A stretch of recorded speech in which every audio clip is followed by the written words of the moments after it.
Hi folks, my name is Phil and welcome to Grounded, the series which looks at airlines of yesteryear. This special episode will take a look at what happened on the last day of XL Airways as viewed from my experience. Firstly, some of you might recall that I've already told this story quite a long time ago in fact.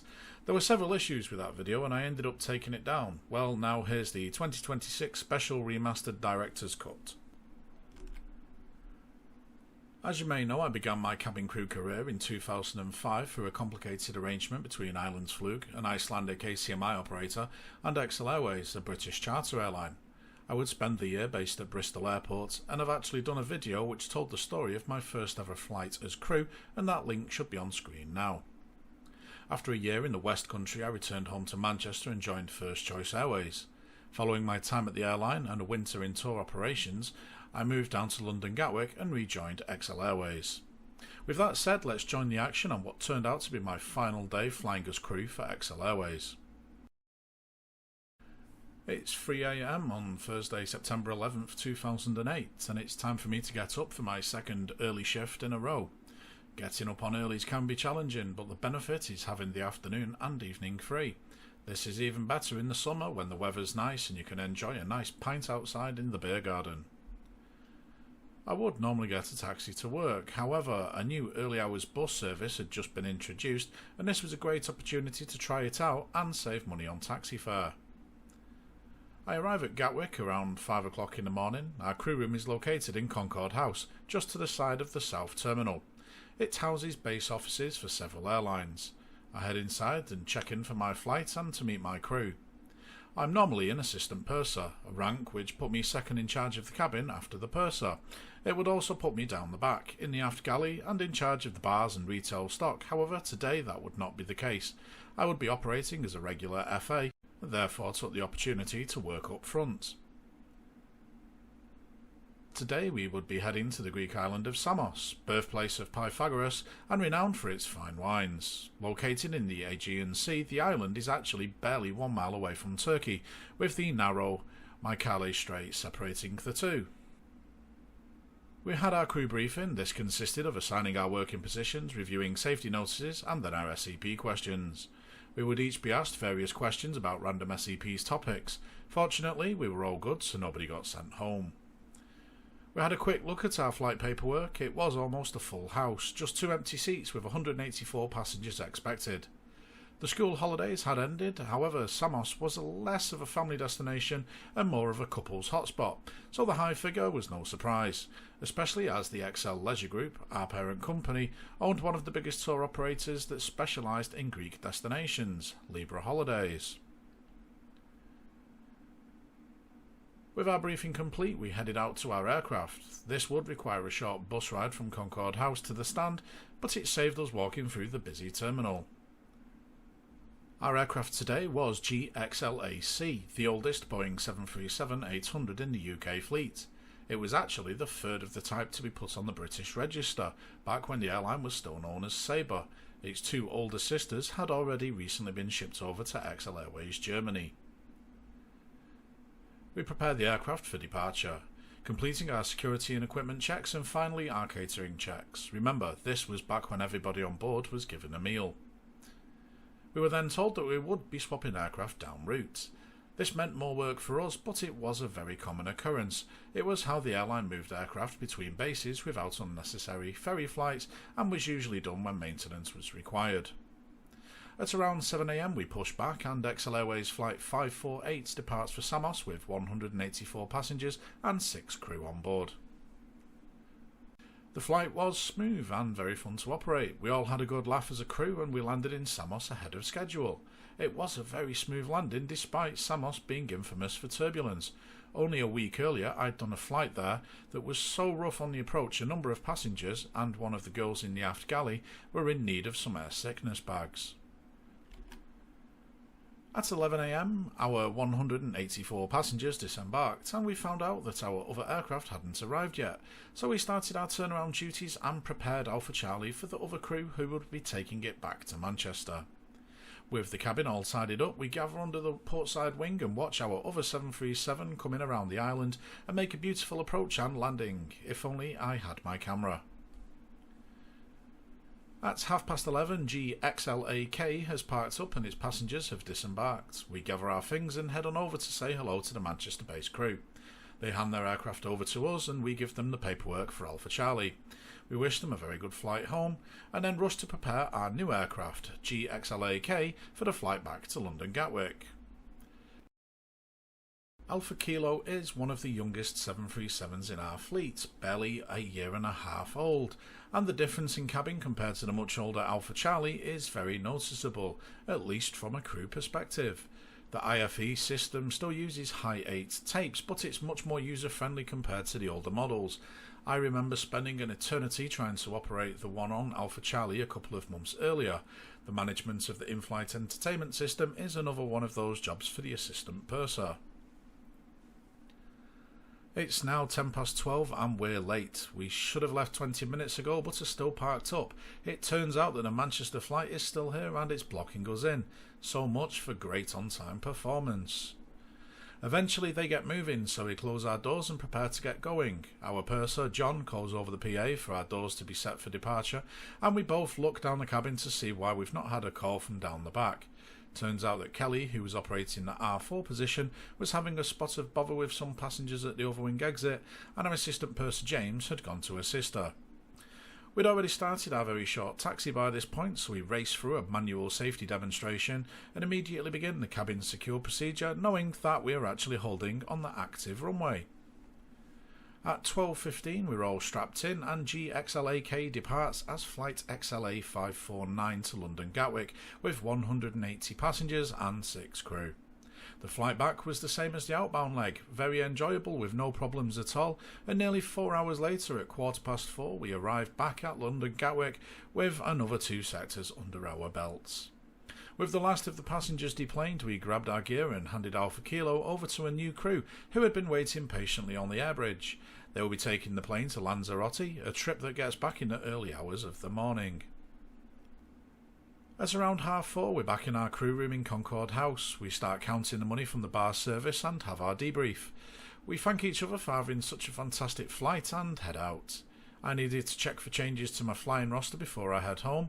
I was pleased to see that I was still scheduled for another early flight the next day, this time to Skiathos and Kavala. I was looking forward to it as it would be going out on our brand new Boeing 737-900ER, of which we had 2 in service with 2 more due soon. We were the second airline in Europe to have the variant, having been beaten by Futura, who got theirs 1 month prior to ours. Still, it was sort of an honour to be one of the first crews on the type. With the paperwork done and the roster checked for changes, I head off to the train station. While I can get a bus from the airport almost to my front door, I opted to get the train since the weather was great and I thought I would enjoy the 2-mile walk from the station. I got my ticket to Three Bridges. It was time stamped at 17:33. It's 6:30 and I'm back home. One of my housemates is here and she also flies for XL, so we have a good natter as there's always something to gossip about at an airline. Our other housemate was also XL crew. She was away on a Sharm el Sheikh flight and should be back in the early hours of the next morning. Maybe I'll bump into her in the crew room when I check in for Skiathos. The downside to earlies is the need to go to bed early. On the flip side, you end up sleeping during the day if you're on night, so it's just one of those things. I've got to be up at 4, so go to bed at 9:30. I'm not thrilled about it as I know I won't drift off until, well, after 10 o'clock. 23:37 my phone rings. Because I'm a bit delirious at this point, I think it's my alarm and hang it up. I sit up to check it as I feel rough. There's no way it can be 4 o'clock already. It's not. It's 23:37 and I've just hung up on someone, Ed, a colleague. There's a text message too. Mate, we've officially gone bust. Sad face. I begin to shake and try and access our crew website from my phone. It just starts to ring again and another friend is on and asks me if I've heard. I say I've literally just gotten a message and I'll call him back. My mind was racing. I stumble out of bed and go downstairs and pop on BBC News 24 and nearly collapse when I see the headline, Breaking News, XL Leisure Group files for administration. I ring Ed back after having a very unmanly moment. It's close to midnight and I head upstairs and wake up one of the girls to break the news to her. At first she thinks I'm winding her up, so I drag her downstairs to see the news for herself. She's in shock. Neither of us know what to do. The BBC keeps rolling stock footage of one of our planes and an interview with Simon Calder, a so-called travel expert whose analysis was not particularly welcomed by us at that point in time. I phoned Ben, the guy who'd sent me the text. He's in our crewing office, and I can already hear the party atmosphere. He says they're all drinking wine and getting pissed. Well, why not? Having quickly thrown on some jeans and a t-shirt and making a pit stop at Tesco to get some drinks, we arrived back at Concord House at midnight. The doors downstairs are shut and locked for the first time this summer. I had to swipe my ID card to gain access, and we make our way up to floor 4. We walk into the crewing office and find the party was over. They'd all been cleared out as the administrators were expected imminently. I have a chat with a crewing officer who confirms that our birds are being impounded the second they land and that yes, it is over. I spent some time chatting to her. She was fantastic. She wasn't certain that she would be getting paid, but stayed at her post to take calls from panic crew and trying to arrange flights for our crews trapped overseas. I went back outside into the fresh air and met Ben, who'd been standing outside waiting for a bus.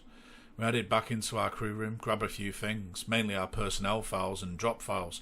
Some guys did manage to get a couple of computers, but the best I managed was the crew room clock, though that was eventually nicked off me months later. Oh well.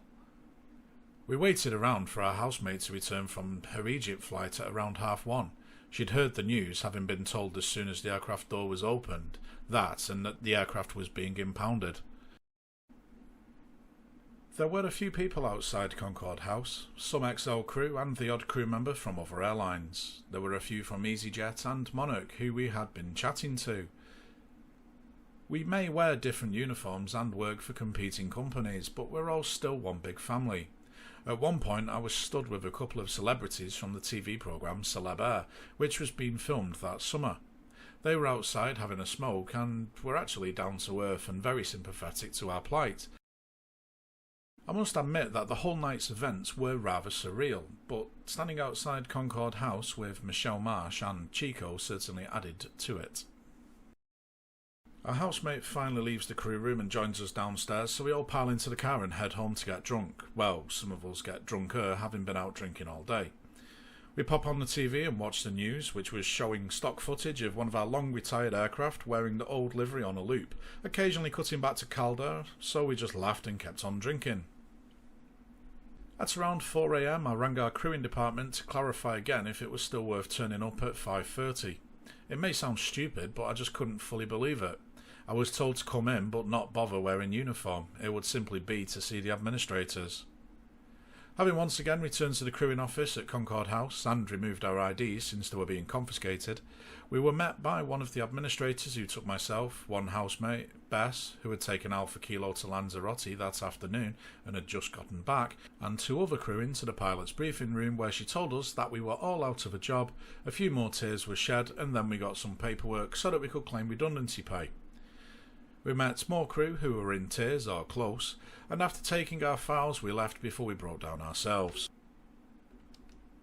After leaving the CRC, me and my housemate headed out to the terminal to make our way home. We walked past a few rows of XL Airways check-in desks which were all manned but closed. We then passed the XL Leisure Group ticket desk which had a huge crowd. We then passed the Monarch Airlines check-in desks where they were filming Celeb Air. I lose it and storm over swearing like a drunken sailor. I kick off with the director and have to get dragged away by my housemate for being very aggressive. Not my finest moment, but considering 1,700 people have just lost their job, I saw it as insensitive. It seemed the higher-ups at BAA agreed and cleared them off a few minutes later. Having avoided getting arrested or kicked off property, me and my housemate are headed to the train station, but we decide we don't want to leave just yet and go and grab a cup of coffee. We go upstairs to the mall and see that a bar's open, so we go in and grab a drink instead. Holding up my ID, I ask if it's still valid for the discount, and the guy behind the bar laughs and says sure. It's 5:30, I should be checking in for my Skiathos flight, but a beer sounds good. There are more crew in here and we all stay drinking till gone 8 AM. At around 8:30, our group called time and go our separate ways. We all made arrangements to go out for more drinks before heading off. Me and my housemate were walking to the train station when we see a bus. It's not ours, but it was an odd sight since they were on strike from 3 AM for 24 hours. We go down and see if our bus is running and wait there. It's still not settled in at this point. Our 100 bus arrives and we get on and sit behind a girl from British Airways who's on her phone complaining that we have inconvenienced her because she has to do our rescue flights. We move away, but not before letting her catch sight of my ID lanyard. The bus ride home was long. I took the opportunity to call my grandmother as I needed to speak to someone, and my parents were away on holiday in Greece, fortunately not with XL. We eventually make it home, not before getting daggers off the BA girl, so I abruptly tell her I'd sure love to be in her position right now, and not worrying about how I'm going to pay the bills this month. We headed inside to find that Ben, who had been out cold on the couch, was now awake. We all had a cup of tea, as is the law in Britain, and then we rang round for a taxi to take us to the old Punch Bowl pub. We had told everyone to be there for 11. Having arrived with plenty of time, the pub was shut. It was opened at 20 past and the four of us headed inside. We were later joined by lots of crew and we stayed there for many hours drinking, crying, laughing and reminiscing. Hours after arriving at the pub, it's still very busy and we're all having a good time. Some crew had arrived and left after 10 minutes. They just wanted to make an appearance, get a hug, shed some tears and go again. Others were seemingly on a session. My mum rang me from Greece, having just heard what happened, so we had a long chat on the phone. I remember sending a text to my best mate back in Manchester. It parodied the Sillet Bang adverts and simply said, "Bang and XL Airways is gone." He phoned me back and we had a lengthy chat. At around 6:30, the bar staff said they wouldn't serve our group anymore. Despite myself having a quick word with the duty manager, it wasn't a shot in the dark, but as a licence holder in a previous job, I wanted to find out why and plead our case. They knew who we were and why we were there, but it was still no. So we all said our goodbyes and started to leave. Incidentally, a couple of the staff happened to be crew doing second jobs. One big family, eh? We moved on to another pub/club and continued to celebrate the death of our company. It's worth pointing out that the staff there were much more friendly and gave us all a free shot because we were XL crew. The bar manager happened to be cabin crew with Virgin Atlantic and was good friends with a girl from my college who applied to XL at the same time with me. That's more like the big family I know. During the night I met some guys from our operations department who were just as bummed out by what had happened, and some of the other crew were now whammed to say the least. We also met a nice woman who came over to wish us luck. To be honest, there were a lot of nice people who came over to wish us luck that evening. By 11:30 a number of folks had left the pub. The rest were planning on moving over to Bar Med. I, however, was thinking of calling it a night, given I'd been awake for well over 24 hours by this point. I, however, was persuaded to stick with the group and head on over, but decided against going in, and 3 of us went off in search of food. We couldn't find food, so I had to settle for KFC and a taxi to Ben's house for more drinks. It was 1:45 in the morning now, Saturday the 13th of September for those keeping track, and I decided I really needed sleep, so called for a taxi. I had to use the house phone as, just like everyone else that day, found their phone batteries had died due to all the calls and texts we'd been getting from friends and relatives. I will always remember the taxi ride home. The driver was very sympathetic, as it turned out she used to be cabin crew herself with Dan Air during the 1980s and had lost her wings permanently with Air Europe in 1992. One big family, remember? She said that it's not the end of the world, even though it may feel like it, but boy, it sure did feel like it. Back home by 1:10 I get my phone charging, answer a few texts that had come while it was out of action, and then finally retreat to bed a mere 26 hours after hearing the news. Hours later I would wake up to find that my hangover would take my mind off my worries for a couple of hours at least. That was the story of my last day at XL. I initially wrote the first draft on the 14th of September. The news was finally beginning to sink in, and the harsh reality would eventually reveal itself when I began the arduous task of trying to find a new airline to call home, all whilst trying to pay the bills and keep a roof over my head. XL ceased operations just over a week before payday. Like most airlines, the flight pay and per diems are paid 1 month in arrears, and none of it would be coming our way. The government-backed insolvency service paid us the statutory amount, but that was it. It would take several years for the administrators to pay the crew and employees out of what was left, after they had taken their hefty fees, of course. I got a cheque for 2p. I had it framed. Looking back, nearly 20 years later, I could see the writing was on the wall months before our demise. Of course, when I did my research for the Grounded series episodes on XL, it was painfully obvious that the whole thing was a house of cards. However, the signs were there all summer long. We either missed them or just took them as yet another rumour. I remember at one point during our initial training earlier in the year, an instructor wanted to quell rumours regarding our financial position. It was the first we'd heard of it. There had been speculation during July and August that we were going to be taken over, with various names bandied about. Thomas Cook wanted us, Virgin, Monarch, heck at one point even the doomed Zoom Airlines was apparently after us, but the truth was, none of them did.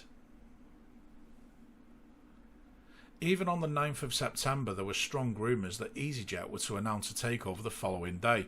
The 10th came and went, and then the 11th. It didn't really seem possible. Most of the summer we'd been hearing rumours that Globespan was days away from failure. Zoom went bust, and then the sadistic bookmakers started taking bets on which airline would fail next. XL weren't even on the list.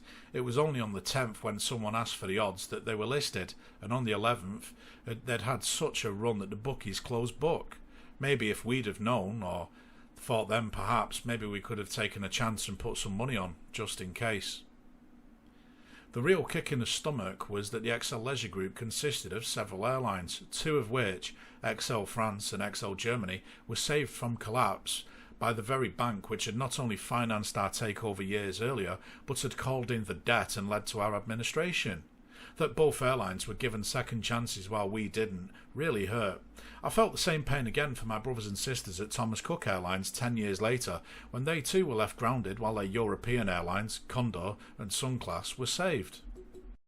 XL employed 1,700 people, with the majority being at Gatwick. In an instant, almost all were out of a job and in search of both a new airline to call home, but also, more importantly, a way to pay the bills. The job centre in Crawley opened over the weekend to process us. They were very, very nasty and generally unhelpful, as after all they didn't want to be working during the weekend. The council offered housing benefits, but with a lead time of 6 to 8 weeks, I told them I'll lose the house in 2. We had an exceptionally difficult situation in our house, as 3 of the 4 occupants were all crew for XL. The estate agent was rather tactful, I will admit. They waited around the week before popping over to see how we were doing, and to also offer us a way out of our lease without charges. We were fighters though. We all found jobs and a way to hold on to our home a bit longer. Eventually though, the game was over, notice was served, and it was time to go. In that god-awful September in 2008, I was offered a way out. I could have gone home with my tail between my legs, but instead I got to keep my head held high for at least trying to keep going. In the weeks and months that followed XL, our part of the flying family all went our separate ways. Some lucky ones managed to find another airline and fly again. Others found themselves unable to leave the ground effect and would never take to the skies again. As for my flying career, well, at one point it looked like those 3.5 years would be my only ones. I did try, as did a lot of my brothers and sisters, but it wasn't just XL which had gone bust that summer. Zoom went barely a fortnight before us, Silverjet not long before them too. There were just too many crew out of work and not enough vacancies. I did get my wings back. Looking back now though, it was a very rocky road, more redundancies and false starts, but I'm feeling at home now that this is my last airline until I retire, and that it's got more job security than any of my previous carriers. Oh, for the love of God. Thanks for watching. I hope you enjoyed this look at my final day at XL Airways from a cabin crew perspective. If you're interested in airline history, then check out my Grounded series, which looks at airlines from around the world and tells their stories, hopefully in less than 45 minutes. Drop a comment below or contact me via my website. There's a contact form on there, and I'm also on Reddit. You can subscribe to catch new episodes as they land, and as always, thanks for watching.